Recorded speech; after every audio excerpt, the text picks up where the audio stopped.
Yes mga beshi, at dahil matagal-tagal na rin na hindi tayo nakakadalaw dito sa may Label Community Market, tara samahan niyo akong mag-explore at tumikim ng hindi pa natin na-try ng mga pagkain nila. Ito, nakaharap tayo ng kakainan natin na ang dosa masala. Nagkaroon tayo ng chance na mapanood kung paano nila gawin ang kanilang dosa. Ito kay si Manong. Yung dosa pala mga beshi, ito yung ginagawa nilang napaka-nipis niya. Masala dosa? Yes, masala dosa. How much is that? This is 5 dirham. Ayan siya mga beshi. Naantay natin siyang maluto. So, sobrang nipis na nipis mga beshi. Kaya nilalagyan na siya ng kanyang... What is that? Potato? Aloo. Yes, potato. It is aloo. And onion. Ito naman ang kanyang onion. Kailangan lang talagang medyo crispy dun sa ilalim. Ito na mga beshi, pinipulip niya na. Yes, madam. Ito. Ayan, na-flip pa niya ulit. Hinati. Tapos isi-serve niya na sa akin mga beshi. At papasok na tayo sa kanilang dining area. Ayan, thank you brother. There, I will go there. Inside. Tayo sa kanilang dining area. Excuse me, baya. Okay, okay. Brother, I'm sitting there. Thank you so much. So ito na mga beshi, ang tinatawag nilang masala dosa. Ayan, 5 dirhams lang siya mga beshi. Na may kasamang coconut, mga chutney niya. Coconut chutney, tapos chili chutney, tapos meron siyang sambar. Itong sambar is sambar is vegetable, right? Vegetable sauce. Alam itong 5 dirhams na ibinigay, talaga mabubusog ka na talaga ito. Kaya nilagay na yung filling sa loob. Ito siya.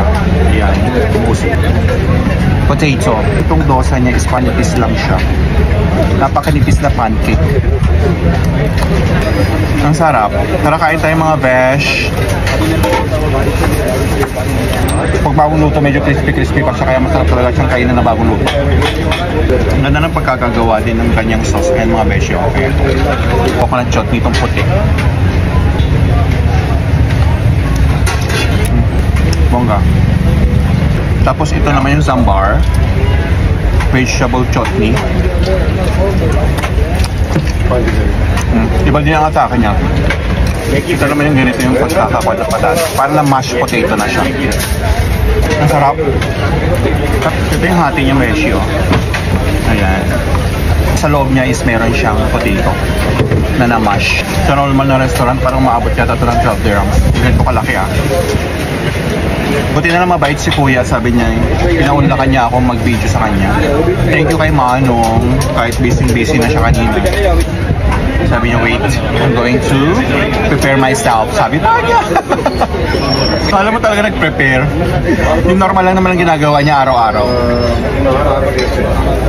Malambot yung ibabaw niya, tapos sa ilalim niya is crispy. Tapos pwede mo naman palang i-request sa kanila kung mas gusto mo palang mas crispy. Ang lambot sa dila, ang lambot pag susubo mo. Naubos ko yung kalahati mga beshi. Ito naman yung natira pang kalahati. Ang laki talaga. Good for two na to ha. Maraming salamat nga para mga beshi sa lahat ng mga nag-follow sa akin. Thank you so much. Sa lahat ng mga nakaka-appreciate sa mga ginagawa kong mini vlog. Thank you so much. God bless mga beshi. Kailangan talaga magugas ng pinggan, ng kamay bago kumain. Kasi kakamay ka talaga pag kinain mo itong dosa masala. Masala dosa pala. Hindi ko alam kung ano mauuna kung masala dosa or dosa masala. Please comment down below kung ano yung correct na pronunciation. Yung mga iba sa labas kumakain kasi maliit lang yung kanilang dining area. Maganda na ngayon pumunta dito mga beshi kasi maganda na ang weather. Nakatulad dati na Diyos ko mamamatay ako. Sobrang init. Tawa ng Diyos naman na buhay pa tayo mga beshi. Sana may makita akong kababayan ko dito para makasabay ko naman kumain. Lagi na pag pupunta ko dito wala akong nakakasabay na kababayan. Parang gusto kong mag soft drinks. Kaya soft drinks Pepsi. Wala silang soft drinks dito mga beshi. Sa lahat, wala pa silang soft drinks dito sa lahat mga beshi. Parang hindi siya allowed. Panting na lang mga beshi. Ang sarap niya. Parang ito, may re-recommend ko na parang panlasang Pinoy. Magugustuhan nyo itong mga kababayan.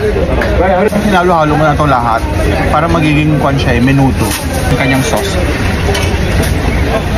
Last na mga beshi. Matutuwa ito si Manong kasi naubos ko talaga siya. Sog mga beshi.